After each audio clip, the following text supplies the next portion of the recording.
आज की सबसे बड़ी खबर, अमेरिका और ईरान के बीच लगातार सातवीं रात भी हमले हुए। अमेरिका और ईरान ने शनिवार को एक दूसरे के सैनिक ठिकानों और जरूरी सुविधाओं पर हमले किए हैं।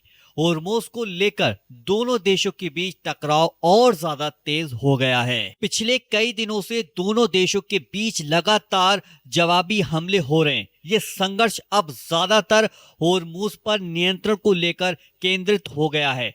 युद्ध रोकने के लिए हुआ अस्थायी युद्ध विराम भी अब टूट चुका है। ऐसे में अमेरिका और इजराइल द्वारा करीब 4 महीने पहले शुरू हुए इस युद्ध के खत्म होने के कोई अब साफ संकेत फिलहाल नहीं दिखाई दे रहे हैं। अमेरिका की सेंट्रल कमांड ने शनिवार सुबह बताया कि लगातार सातवीं रात किए गए हमलों में निगरानी ठिकानों, सैनिक सप्लाई सिस्टम, जमीन के नीचे बने हथियारों के भंडार और समुद्री सैनिक क्षमता को निशाना बनाया गया। कुवैत ने शनिवार को कहा कि उसने ईरान की ओर से दागी गई मिसाइल और ड्रोन को हवा में ही रोक दिया। हालांकि एक समुद्री पानी को पीने लायक बनाने वाले प्लांट पर भी हमला हुआ है, जिससे वहां आग लग गई। लगातार 2 दिन में इस तरह का ये दूसरा हमला है। कुवैत अपना करीब 90% पीने के पानी की जरूरत ऐसे ही प्लांटों से पूरी करता है। कुवैत फायर फोर्स के अनुसार आग बुझाने के दौरान एक कर्मचारी घायल हो गया है। फायर सर्विस ने एक्स पर बताया कि ताजा ईरानी हमले के बाद 2 अलग अलग जगहों पर आग लग गई, जिसमें दमकल कर्मी और एक कर्मचारी घायल हो गया था। कुवैत के अधिकारियों ने एहतियात के तौर पर बिजली उत्पादन करने वाली कई यूनिटों को अस्थायी रूप से बंद कर दिया है। मिसाइल हमले के खतरे को देखते हुए कुवैत ने कुछ समय के लिए अपना हवाई क्षेत्र बंद कर दिया है। कुवैत एयरवेज ने राजधानी आने जाने वाली ज्यादातर उड़ानों का समय भी बदल दिया है। कहा है कि उसने इराबिल शहर के ऊपर हमला करने आए ड्रोन को मार गिराया। जॉर्डन की सरकारी समाचार एजेंसी पेट्रा के अनुसार जॉर्डन की एयर डिफेंस प्रणाली ने ईरान की मिसाइलों को हवा में ही नष्ट कर दिया और वहीं बहरीन में भी कई बार हवाई हमलों का सायरन बजाया गया। जॉर्डन की सेना ने बताया कि उसने उसके क्षेत्र की ओर दागी गई 3 ईरानी मिसाइलों को रोक दिया। कुवैत की सेना ने भी यही कहा कि उसके एयर डिफेंस सिस्टम ने दुश्मन के कई हमलों को नाकाम किया।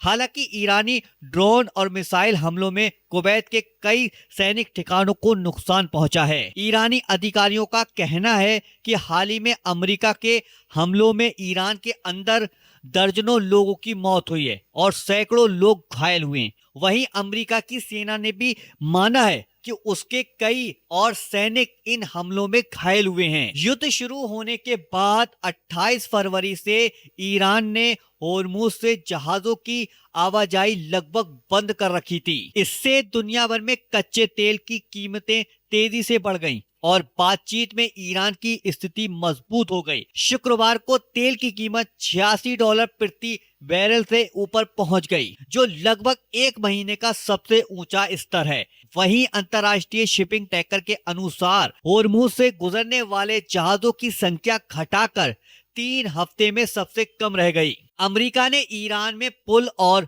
बंदरगाह से जुड़े ठिकानों को अपना निशाना बनाया। ईरानी सरकारी टीवी के अनुसार अमेरिकी हमलों में ईरान के जैसे कि बिजली प्लांट, समुद्री पानी को पीने लायक बनाने वाले प्लांट पर हमला किया गया। यह हमला बोजी नाम के उस गांव में हुआ जो होर्मुज के किनारे स्थित है, यानी कि जो होर्मुज के किनारे बसा हुआ है। रात भर चले हमलों में 2 सुरंगें और एक पुल पूरी तरीके से नष्ट हो गया है। बंदर अब्बास होर्मुज के सबसे संकरे हिस्से के पास स्थित एक अहम शहर है। ईरान ने यह भी बताया कि समुद्र के अंदर स्थित केशम द्वीप पर भी हमला हुआ है। एक दिन पहले ईरान की सरकारी मीडिया ने बताया था कि अमेरिका ने हाईवे और रेलवे पुल को भी निशाना बनाया।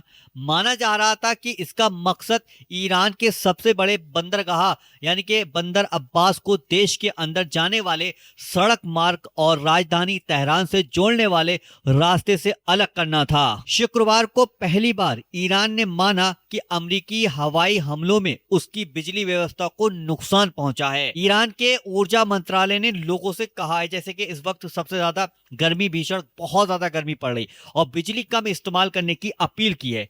हालांकि मंत्रालय ने यह नहीं बताया कि किन जगहों को सबसे ज्यादा नुकसान पहुंचा है। ईरानी अधिकारी के अनुसार हाल के अमेरिकी हमलों में अब तक कम से कम 46 लोगों की मौत हो चुकी है और 400 से अधिक लोग घायल हुए।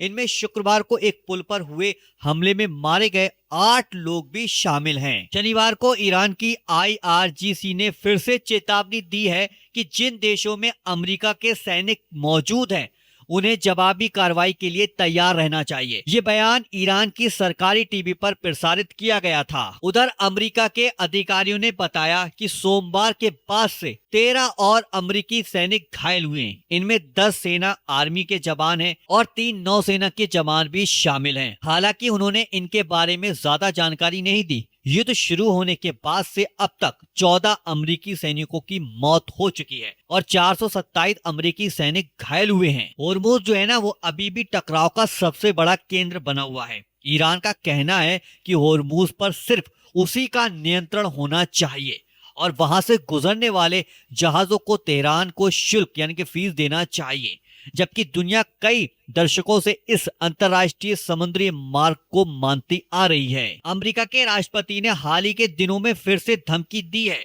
कि अगर जरूरत पड़ी तो ईरान के बिजली घरों और पुलों को निशाना बनाया जाएगा ताकि ईरान होर्मुज पर अपनी पकड़ कमजोर करे। दुनिया के कुल तेल और प्राकृतिक गैस के व्यापार का लगभग 5वां हिस्सा शांति के साथ इसी रास्ते से गुजरता था। अमेरिका ने ईरान के बंदरगाहों पर नौसैनिक घेराबंदी भी कर रखी है ताकि ईरान के कच्चे तेल की सप्लाई को रोका जा सके। गुरुवार यानी कि जुमरात को होर्मुज से सिर्फ 8 जहाज गुजरे, जो पिछले 3 हफ्ते में सबसे कम संख्या है। हालांकि अब इस क्षेत्र का कुछ तेल और गैस पाइपलाइनों के जरिए भी भेजा जा रहा है, लेकिन उसकी मात्रा इतनी नहीं है कि होर्मुज से कम हुए जहाजों की आवाजाही की भरपाई कर सकें। इसीलिए तनाव अब और ज्यादा बढ़ने का डर है। ताजा हमले के बाद ये चिंता लगातार बढ़ती जा रही है कि ये संघर्ष और सिर्फ सैनिक ठिकाने तक सीमित नहीं रहेगा, बल्कि आम लोगों को और जरूरी व्यापारिक सुविधाओं को भी अपनी चपेट में ले सकता है। संयुक्त राष्ट्र के महासचिव ने इसे बढ़ते हुए तनाव पर गहरी चिंता जताई है।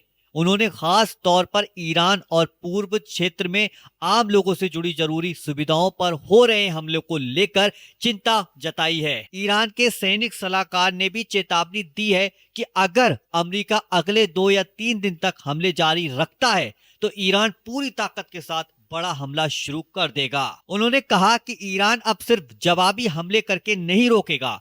अगर हालात ऐसे ही रहे तो कोई भी राजनीतिक सीमा पूरी तरीके से सुरक्षित नहीं रहेगी। ये जानकारी ईरान की सरकारी मीडिया ने दी है। ईरान की IRGC के यूनिट के कमांडर माजिद मौसमी ने कहा है कि जब तक अमेरिका ईरान के समुद्री रास्ते जैसे कि होर्मुज के आसपास की जगह पर कार्रवाई बंद नहीं करेगा, तब तक ईरान के हमले भी जारी रहेंगे। ये युद्ध 28 फरवरी को शुरू हुआ था, जब अमेरिका और इजराइल ने ईरान पर हमले किए। इसके जवाब में ईरान ने इजराइल और खाड़ी क्षेत्रों में मौजूद अमेरिकी सैनिक ठिकानों पर हमले किए और होर्मुज को लगभग बंद कर दिया। इस बीच कई देशों ने दोनों पक्षों के बीच बातचीत शुरू करने की कोशिश की। चीन और पाकिस्तान ने भी अमेरिका और ईरान से लड़ाई रोककर फिर से बातचीत शुरू करने की अपील की, लेकिन लगातार बढ़ते तनाव को देखते हुए फिलहाल ऐसा कोई संकेत नहीं मिला है कि दोनों में से कोई भी पक्ष समझौते के लिए तैयार है। सबसे बड़ी समस्या यह है कि संघर्ष लगातार बढ़ रहा है, लेकिन दोनों पक्षों के हित में ये नहीं है कि लड़ाई आगे बढ़ती रहे। फिर भी दोनों पक्ष किसी भी समझौते को अपनी हार मान रहे हैं। तो इस खबर पर आपकी क्या राय है तो कमेंट बॉक्स में जरूर लिख दीजिएगा और चैनल को सब्सक्राइब करके इसी तरीके के अपडेट पाने के लिए चैनल को आज ही सब्सक्राइब जरूर कर लीजिएगा।